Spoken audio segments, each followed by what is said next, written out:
طب يا جماعه صباح الفل، بمناسبه عيد الحب اللي احنا ما احتفلناش بيه، انا قررت ان انا اودي منى وسيليا شرم الشيخ. الساعه دلوقتي 7 الصبح، ان شاء الله نتحرك من القاهره على شرم الشيخ، والمعلمه سلسله نايمه جوه اهي، واحنا صاحيين يلا بينا عشان نشوف مع بعض الطريق لحد ما نوصل. طب يا جماعه احنا حاليا كده خلاص داخلين على نفق الشهيد احمد حمدي، وما زالت سيليا نايمه. طب يا جماعه احنا وصلنا ريست، تمام. بعد النفق الواحد بقى عايز يروق شويه كده واجيب كوبايه قهوه. تشرب حاجه؟ شكرا. عفوا. في مفاجأة يا جماعة عايز اقولها لكم، ان سيليا نايمة. مفيش طريق من غير راحة، ومفيش راحة من غير حمام. لازم نروق على نفسنا كده، نغسل وشنا، نظبط الدنيا، بعد كده نكمل طريقنا تاني. جبت القهوة ما جابليش حاجه. ومش هجيب لك حاجة عشان انت قلت مش عايزة حاجة. باقي من الزمن ساعتين و42 دقيقة. كل ما انت جنبي هبص يمين. بصوا يا جماعة اوريكم منظر دلوقتي، سبحانك يا رب.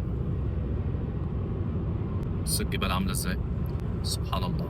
أخيرا وبعد 5 ساعات ونص وصلنا بوابة شرم الشيخ، عمار يا مصر. الحمد لله وصلنا الفندق، جينا على ميعاد الغداء، مظبوطين يعني، وسيليا صحت الحمد لله. استلمنا الغرفة والحمد لله الواحد يرتاح، وسيليا دلوقتي بتعاين الغرفة، تشوف السرير وتشوف الكومودينو، يعني بتحاول تعاين الموضوع. استنونا بقى في الفلوجات اللي جاية، هنلففكم بقى شرم معانا إن شاء الله. يلا سلام.